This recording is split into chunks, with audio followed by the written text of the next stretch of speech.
자, 우리 옆에 분들을 우리 축복하겠습니다.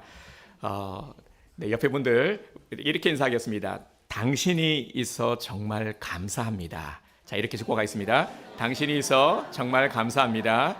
네. 자, 우리 또 옆에 분들에게 이렇게 인사합시다. 주님의 이름으로 사랑하며 축복합니다. 네. 네. 네, 오늘 우리가 함께 나눌 말씀의 제목은 우리를 위하여라는 말씀의 제목으로 이사야서 50장의 말씀을 함께 나누기 원합니다. 오늘 특별히 우리 세 형제 네, 우리 무엘이, 상건이, 태연이 주님의 이름으로 축복합니다. 네, 아주 오늘 특별한 은혜를 네, 관심과 사랑과 오늘 축복을 받고 있네요. 네, 예수님께서 예루살렘에 입성하실 때 사람들이 이렇게 외쳤어요. 뭐라고 외쳤냐면 호산나 호산나 호산나 찬송하리로다. 주의 이름으로 오시는 이 곧 이스라엘의 왕이여 호산나. 네, 호산나 호산나 우리 찬양도 부르죠, 그죠? 이따가도 부를 텐데요. 자, 호산나 호산나라는 이 이름의 뜻은 지금 구원하소서라는 뜻입니다. 호산나는 구원하소서. 그러니까 많은 사람들이 호산나 하는 것은 예수님을 통해서 뭐라고 말하는 겁니까? 주님 구원하소서, 우리를 구원하소서. 자, 이렇게 외쳤어요. 자, 이 장면을 한번 머릿속에 떠올려 보시기 바랍니다. 많은 사람들이 아마 영상이나 우리 오후 때는 오늘 영상을 하나 준비를 했는데요. 그 광경을 한번 떠올려 보시기 바랍니다. 사람들이 막 열광하는 거예요. 종려나무 가지를 들고 호산나 호산나.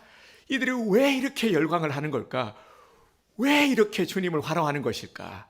그 모습을 한번 떠올려 보시기 바랍니다. 자, 우리는 먼저 약 2000년 전 이때의 광경을 한번 상상해 보기를 원합니다. 자, 제가 한번 묘사를 해보겠습니다. 정오의 뜨거운 햇살이 예루살렘 성벽을 비추고 있습니다. 6월절을 지키기 위해서 모여든 이 수십만 명의 사람들이 성 안팎에 발 디딜 틈이 없을 정도로 가득합니다. 저 멀리서 예수님이 다가오십니다. 그런데 예수님의 모습이 기대했던 것과는 달리 조금 실망스러운 모습입니다. 위엄 있는 군마를 탄 이 장군의 모습도 아니고요. 화려한 마차를 탄 왕도 아닙니다. 뭔가를 타시기는 했는데 말이 아니라 나귀 새끼, 작고 어린 나귀 새끼를 타고 오시는 겁니다. 예수님의 얼굴 표정은 정복자의 용맹스러운 기세가 아니라 세상을 품은 긍휼의 모습과 평화로운 얼굴입니다. 사람들은 약속이라도 한 듯이 자신들의 겉옷을 벗어서 거친 흙길 위에 펴니다. 레드카펫은 아니었지만 자신들의 소중한 것을 깔아서 왕의 길을 만든 것이죠. 길가에 서 있던 사람들은 종려나무 가지를 꺾어 높이 흔듭니다. 초록빛 잎사귀들이 막 물결을 치며 서놓고 수많은 군중들의 함성이 진동을 합니다. 호산나 호산나 다윗의 자손이여 찬송하리로다. 주의 이름으로 오시는 이여 호산나. 이 호산나의 함성이 그것을 가득 메우고 있습니다. 자, 여기서 사람들의 모습, 왜 이렇게도 예수님을 환호한 것일까요? 자, 우리는 이들의 환호와 이들의 환호 이면에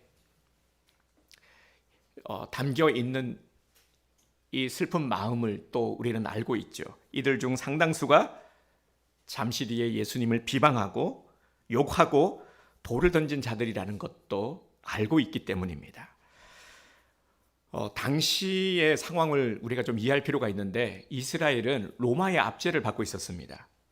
군중들은 구약의 예언대로 오실 메시아가 다윗의 자손으로서 강력한 정치적 군사력의 힘을 발휘해서 압제하고 있는 이 로마 군인들을 싹 다 몰아내고 이제 전쟁을 해서 싹 다 몰아내고 이스라엘의 독립을 찾아줄 것이다 라고 굳게 믿고 있었습니다. 군중들이 흔든 이 종려나무 가지가 상징하는 바가 무엇이냐면 바로 전쟁의 승리를 상징합니다. 그래서 종려나무 가지를 흔든 것 또한 바로 이러한 의미가 담겨 있는 것이죠. 그런데 정작 예수님은 어린 나귀를 타고 입성하셨단 말이죠. 자, 이 대조되는 모습, 종려나무 가지를 흔들며 예수님을 환호하는 모습과 이들의 기대와는 전혀 반대의 모습으로 대조되는 이 예수님의 모습을 한번 떠올려 보시기 바랍니다. 종려주일이 가지는 중요한 의미가 몇 가지가 있는데요. 먼저는 예언의 성취입니다. 나눠드린 우리 주보 간지를 봐주시면 됩니다. 주보 간지를 봐주시면요. 여기에도 오늘 말씀 선구를 함께 이렇게 프린트를 했습니다. 스가랴 9장 9절을 보면 나귀를 탄 예수님을 예언한 말씀이 나옵니다. 자, 스가랴 9장 9절도 우리 함께 읽도록 하겠습니다. 시온에 따라 크게 기뻐할지어다. 예루살렘에 따라 즐거이 부를지어다. 보라, 네 왕이 네게 임하시나니 그는 공의로우시며 구원을 베푸시며 겸손하여서 나귀를 타시나니 나귀의 작은 것 곧 나귀 새끼니라. 아멘. 네, 예수님의 지금 이 모습은 스가랴 선지자를 통해서 이미 구약에 예언된 그 내용 그대로입니다. 이 예언의 성취와 함께 만왕의 왕으로, 평화의 왕으로 이 땅에 오신 주님을 찬양하는 의미가 담겨 있는 것이죠. 그래서 우리는 호산나 찬양을 드리는 것입니다. 또한 오늘날 교회에서는 이 종려주일을 시작으로 해서 이제 고난 주간이 시작되는 고난의 시작의 의미를 또 담고 있죠. 그래서 우리 교회에서도 이 고난 주간 특별 새벽 기도회를 또 한 주간 우리가 드리게 됩니다.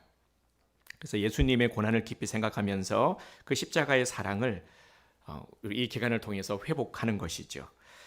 우리가 살다 보면은 내 의지와 상관없이 고난을 당할 때가 있습니다.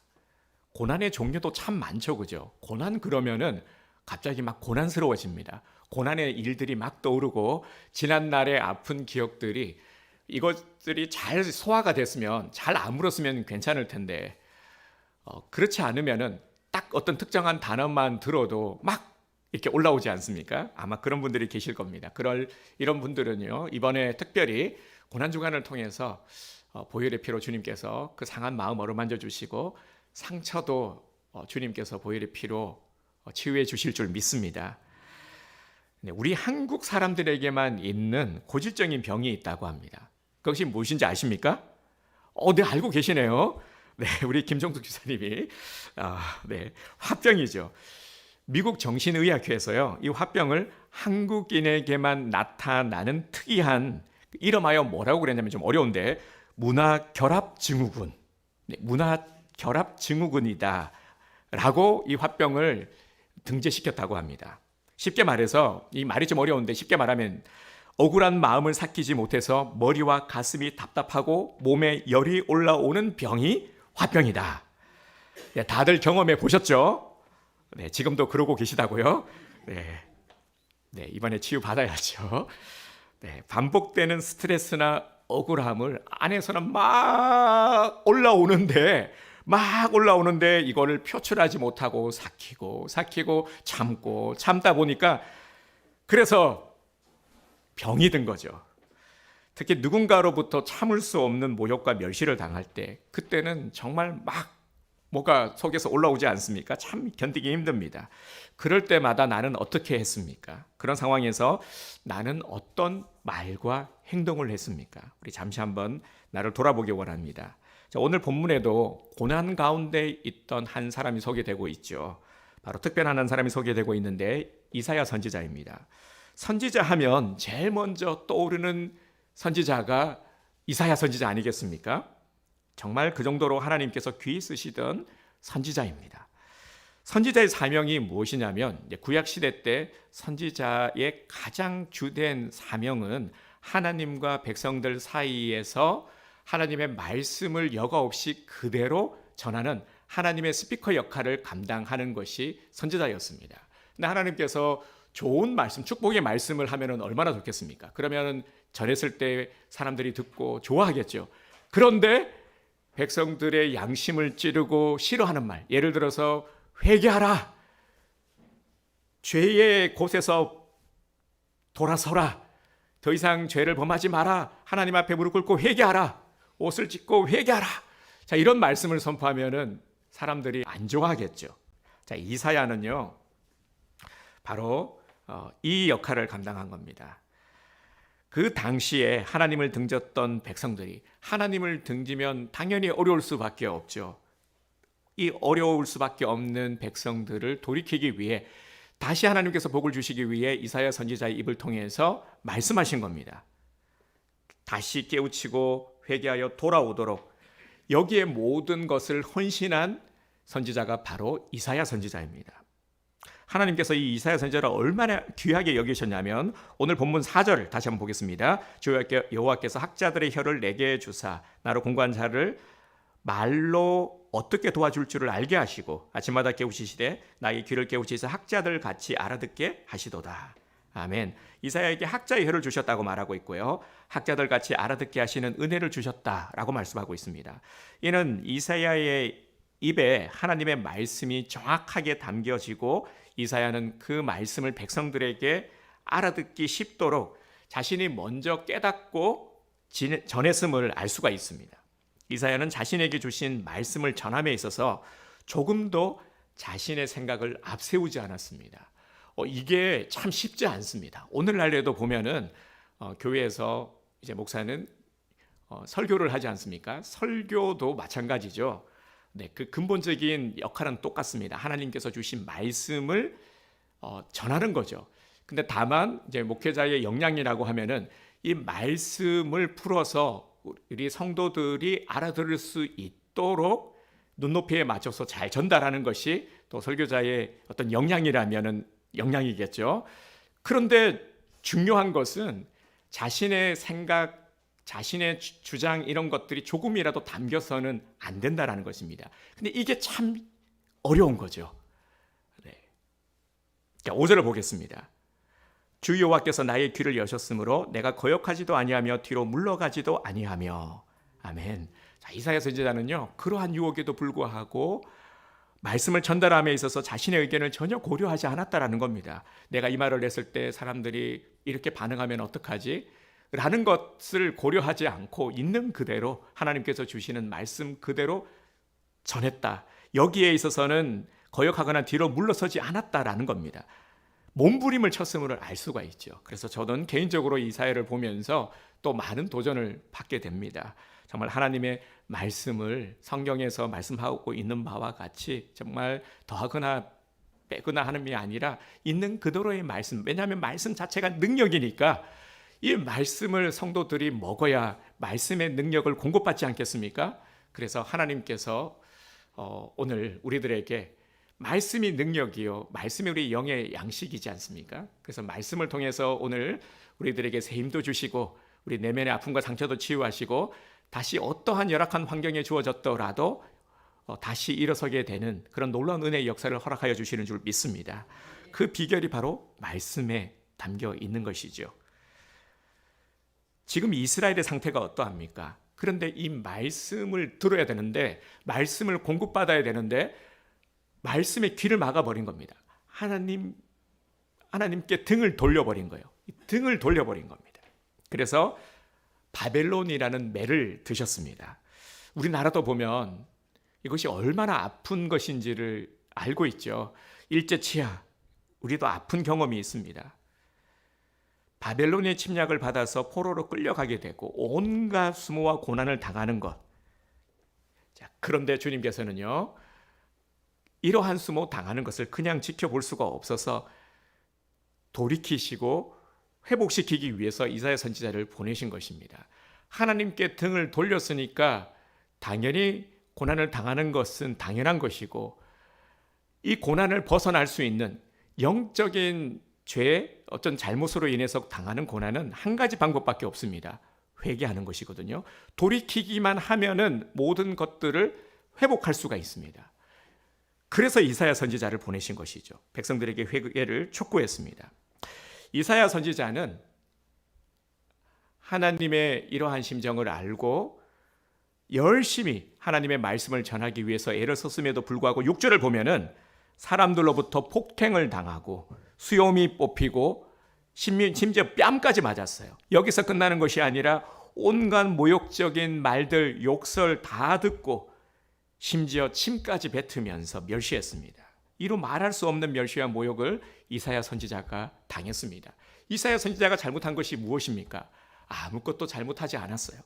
오직 하나님의 말씀을 있는 그대로 전한 것밖에 없습니다. 백성들을 위해서 말이죠. 살리고자 말이죠. 그러니 얼마나 견디기 힘들었겠습니까? 그런데 왜 하나님의 종 이사야가 이런 고통과 아픔과 상처를 받아야 하는 것입니까? 이사야가 무슨 잘못을 했기에 사람들이 이토록 이런 모질게도 이렇게까지 한단 말입니까? 이런 이사야를 보고 또 사람들은 얼마나 비난했겠습니까?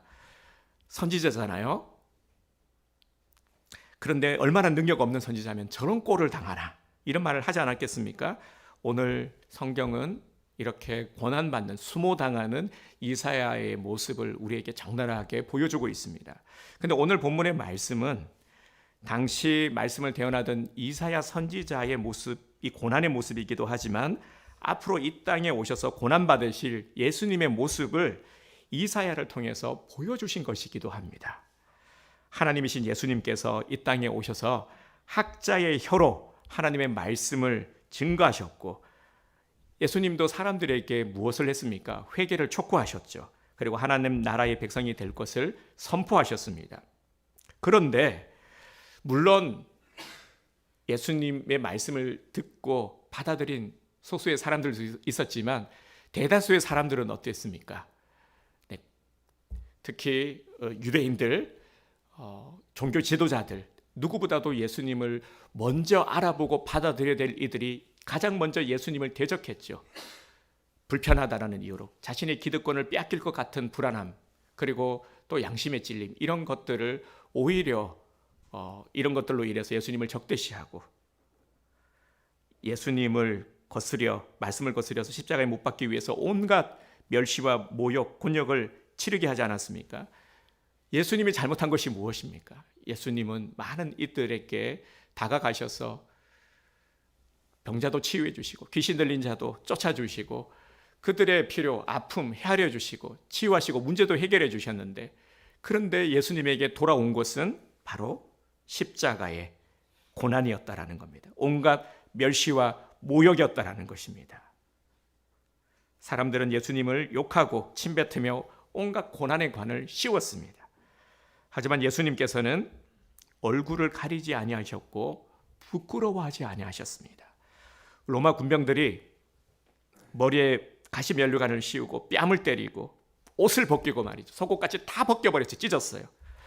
이렇게 조롱을 하고, 이건 누가 봐도요, 그러면 예수님이 당하는 이 수모는 부끄러움의 자리고 멸시의 자리고 견딜 수 없는 수치의 자리 아닙니까?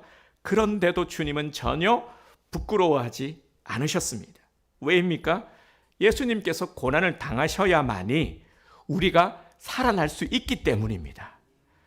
네, 간지에 있습니다. 이사야서 53장 7절에서 8절 우리 함께 읽도록 하겠습니다. 그가 곤욕을 당하여 괴로울 때에도 그의 입을 열지 아니하였으며 마치 도수장으로 끌려가는 어린 양과 털 깎는 자 앞에서 잠잠한 양같이 그의 입을 열지 아니하였도다. 그는 곤욕과 신문을 당하고 끌려갔으나 그 세대 중에 누가 생각하기를 그가 살아있는 자들의 땅에서 끊어짐은 마땅히 형벌받을 내 백성의 허물 때문이라 하였으리요. 아멘. 네, 예수님께서 고난을 부끄러워하지 아니하신 것은 당하신 고난이 죄로 인한 부끄러움과 수치가 아니었기 때문입니다. 오히려 우리를 죄에서 건져내기 위해서 반드시 필요한 과정이었습니다. 부끄러움과 수치가 아니었고 우리를 구원하시고자 하는 마음이 너무나도 간절하셨기에 억지로 피하려 하시거나 그 어떤 변명의 한마디도 하시지 않으셨습니다.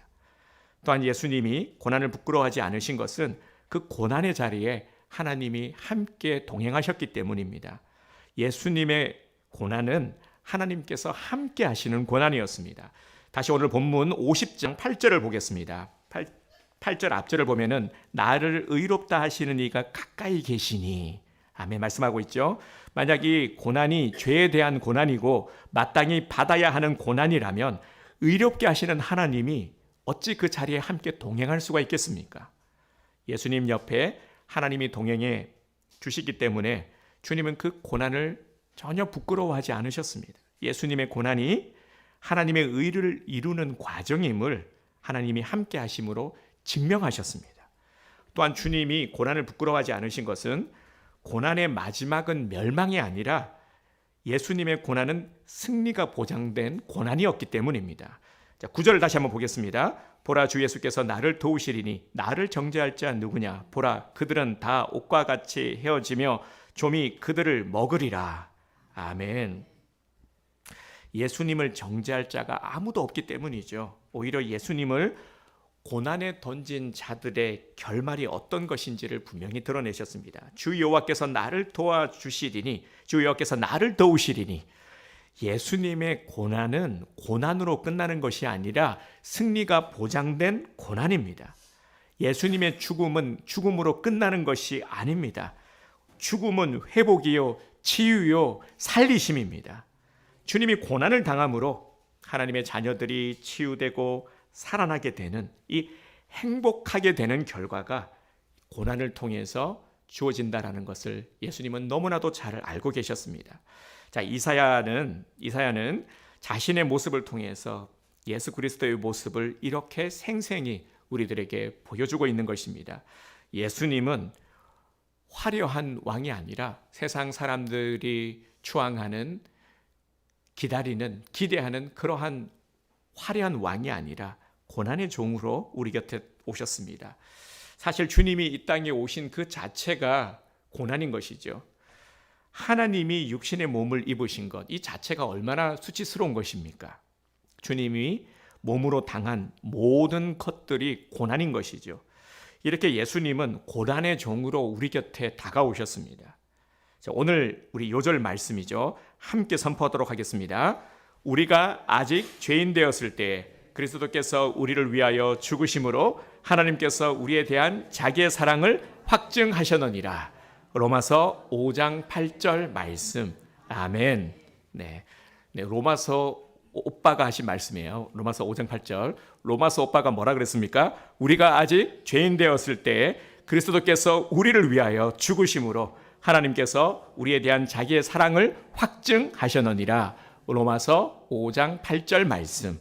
아멘. 네, 꼭 암송하시기 바랍니다. 사랑하는 성도 여러분, 우리는 사실 예수님의 고난을 별로 좋아하지 않습니다. 고난이라는 말을 별로 안 듣고 싶어 해요. 고난이라는 말만 들으면은 오늘 우리 성도님들 중에서도 참 그동안 힘들게 살아온 기억들이 막 떠올라가지고요.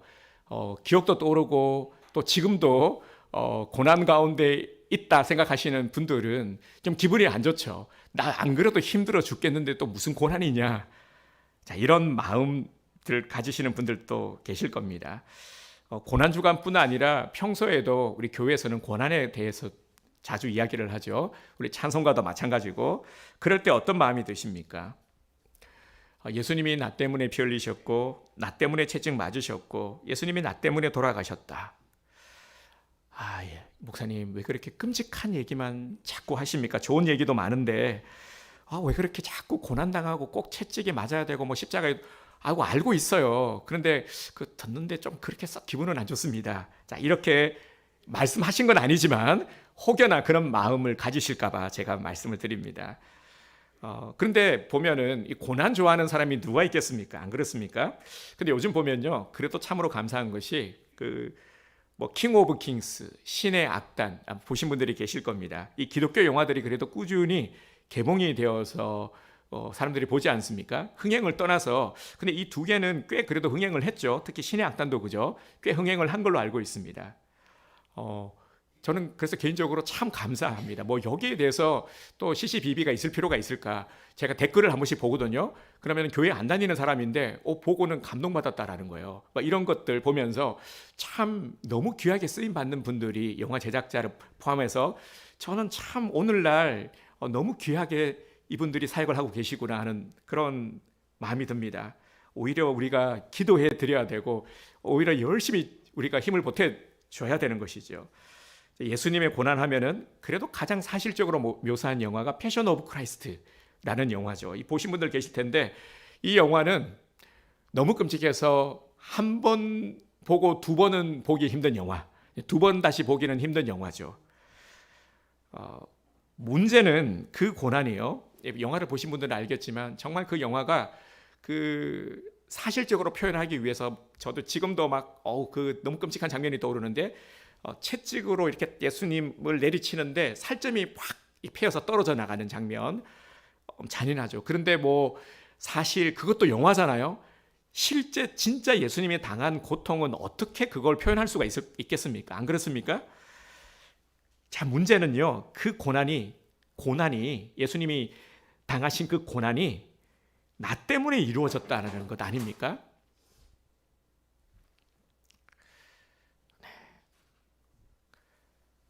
그 고난의 목적은 바로 나를 위한 고난이었습니다. 이걸 우리가 놓치지 말아야 하는 것이죠. 그런데 우리는 고난받으신 주님에 대해서 어떤 마음, 어떤 생각을 가지고 있습니까? 예수님께서 고난의 종으로 내 곁에 오셨음을 얼마나 생각하고 있습니까?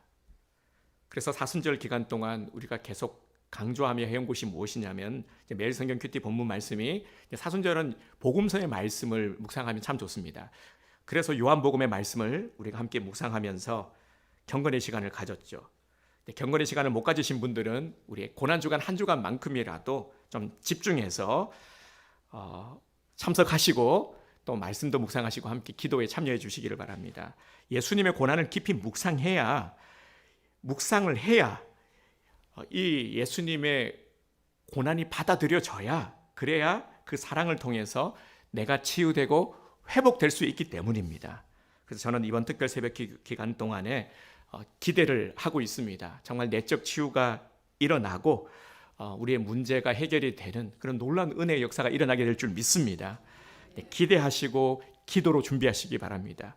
여러분, 우리가 주님의 고난에 동참하지 않고 어떻게 주님의 뒤를 따를 수 있습니까? 고난에 동참하지 않고 어떻게 성도라 말할 수 있습니까? 크리스찬이라고 말할 수 있습니까? 예수님을 믿는다라고 말할 수 있습니까? 만약 주님이 역으로 생각해서요, 주님이 내가 받아야 될 고난에 동참하지 않았다라면은, 주님이 이 고난을 감당하지 않으셨다라면은 우리는 어떻게 되었을까요? 이 생각만 해도 너무 아찔하지 않습니까? 예수님 덕분에 내가 살았고 내가 소망 가운데 살고 있다면 내가 고난에 동참하는 것은 너무나도 당연한 것 아니겠습니까? 근데 왜 이 고난이라는 말을 듣는 것도 불편하고 고난에 동참하는 것을 불편해합니까? 내가 고난에 동참하는 것은 부끄러움이 아닙니다. 오히려 행복이요 기쁨인 것이죠. 또 한 번 예수님을 통해서 내 삶을 일으키는 과정입니다. 우리는 잊지 말아야 됩니다. 예수님은 나를 위해서 고난을 받으시되 고난을 부끄러워하지 않으셨습니다. 수치의 자리에 계시면서도 온갖 모욕을 받으면서도 전혀 부끄러워하지 않으셨습니다. 우리를 생각해서 우리를 살릴 기대에 오히려 예수님은 더 벅찬 기대를 가지고 계셨습니다. 나를 위해서 뺨을 맞는 것도 옷 벗김을 당해도 그 어떤 모욕과 침뱉음을 당해도 부끄러워하지 않으셨습니다. 오늘 우리는 우리의 생각을 바꾸고 우리의 믿음을 새롭게 일으켜야 합니다. 우리의 신앙을 부끄러워하지 말아야 합니다. 주님을 부끄럽게 여기지 맙시다. 부끄럽지 않은 것은 우리의 신앙 양심을 지키는 것입니다. 그런 말이 있죠. 진짜 신앙인은 혼자 있을 때 신앙을 지킬 줄 아는 자이다 라는 말이 있습니다.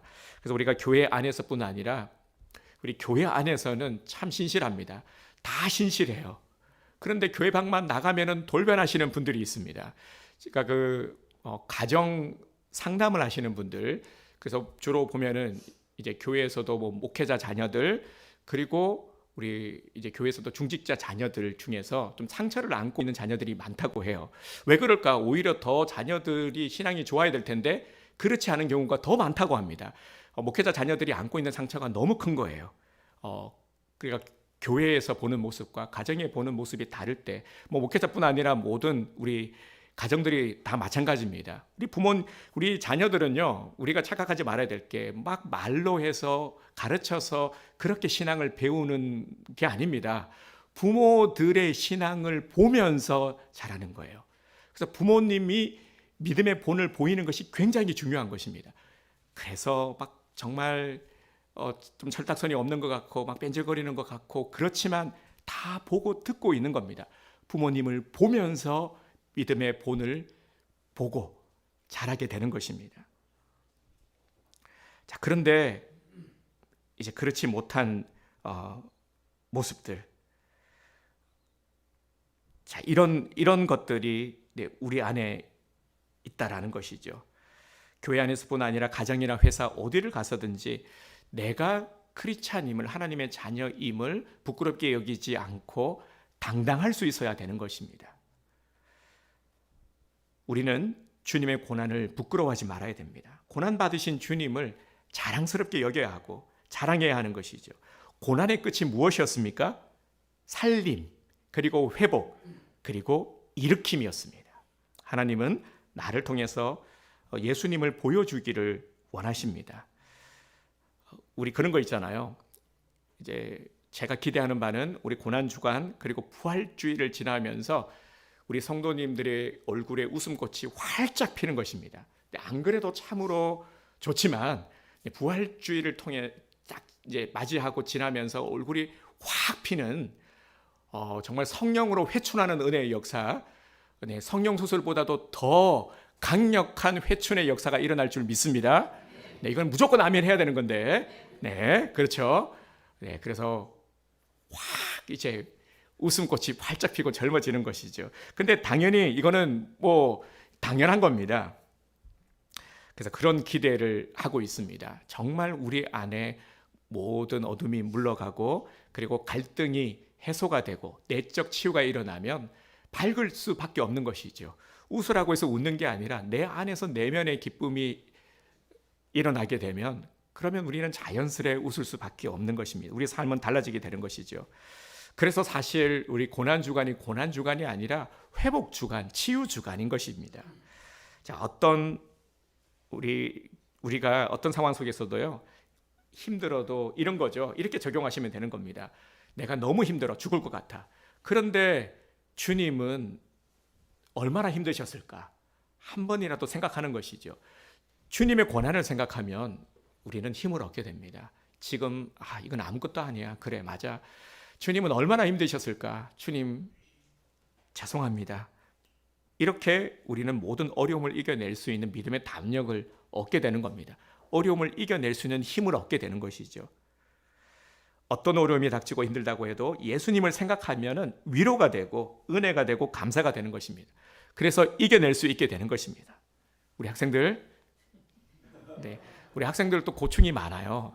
스트레스 정말 많습니다. 부모님 잔소리 들어야 되고 또 학교에서도 공부해야 되는 스트레스 받고 있잖아요. 자, 그런데 어렵고 힘들 때, 공부로 인해서 고난스러울 때 예수님을 생각하는 거예요. 예수님은 얼마나 힘드셨을까? 그래, 잠깐의 이 고통, 공부도 잠깐이에요. 우리 어른들이 맨날 하는 얘기가 뭐예요? 내가 다시 학생으로 돌아가면 나는 서울대 갈 텐데. 그런 말들 진짜 많이 들어봤잖아요. 그죠? 근데 지나고 나면은 다 후회해요.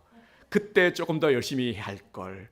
그리고 공부를 할 수 있는 이때가 정말 귀하고 복된 시간이기도 하죠. 그래서 이걸 아는 것이 지혜인데, 하나님을 믿는 우리 학생들은요, 이 지혜를 하나님께서 주실 줄 믿습니다.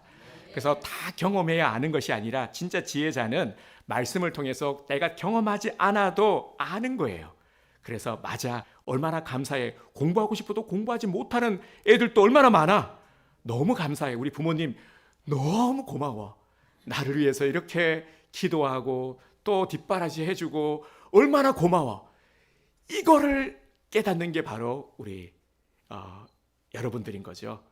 그럴 줄 믿습니다. 그래서 얼마나 훌륭합니까, 우리 자녀들. 자, 이렇게요. 우리는 여러 어려움이 있지만 그럼에도 어떤 일이 있다 할지라도, 힘들다고 해도 예수님을 생각하면서 힘을 내는 겁니다. 이겨내는 거예요. 그래서 이번 한 주간 예수님의 고난에 동참하면서 우리가 함께 기도하기 원합니다. 그래서 어려운 일이 있다, 마음의 염려가 있다, 걱정이 있다, 오늘 우리들 중에 가정에 문제가 있다, 하시는 분들은 나오셔야 해요. 네, 고난주간 특별 새벽 기도에 나오셔서 함께 기도하기 원합니다. 내 감정의 상태가 안 좋아. 내 지금 마음의 상태가 너무 안 좋아. 몸이 너무 아파. 진짜 말 못할 기도 제목이 있어. 나오셔야 돼요. 꼭 나오셔서 함께 기도하기 원합니다. 기도 말고 다른 방법이 있으면 얼마나 좋겠습니까? 기도해야 하는 것입니다. 목사님, 제가 지금 한가하게 기도나 하고 있을 때가 아닙니다. 그럴 형편이 아니에요. 그래서 기도해야 되는 거예요. 네, 목사님, 기도할 힘도 없어요. 너무 아파가지고, 몸도 아프고 마음도 아파가지고요. 저 쉬어야 돼요. 그래서 기도해야 되는 겁니다. 네, 쉬면은 푹 가라앉아요. 더 아픕니다. 네, 움츠리고 있는다고 걱정만 한다고 나아지는 게 뭐가 있습니까? 나아지면 얼마든지 그죠? 하죠. 안 나아져요. 더 안 좋아집니다. 그래서 우리가 할 수 있는 최선은 뭐냐? 함께 십자가를 바라보면서 함께 예수님의 고난을 묵상하면서 함께 기도하며 이겨내는 겁니다. 함께 주님께서 주시는 믿음의 담력을 얻는 겁니다. 그래서 어려운 일이 없어야 되는 게 아니라 아무 일도 없어야 되는 것이 아니라 있어도 상관없는 거예요. 있어도 우리는 능히 이길 에너지와 힘이 있는 겁니다. 함께 이겨내고 함께 승리를 쟁취하는 것입니다. 주님 가신 그 십자가 길을 함께 가면서 주님을 더욱더 우리 닮아가는 훈련을 하기 원합니다. 함께 온누림 교회 안에서 우리 아름답게 지어져 가는 우리 성도님이 되시기를 주님의 이름으로 축복합니다. 자, 우리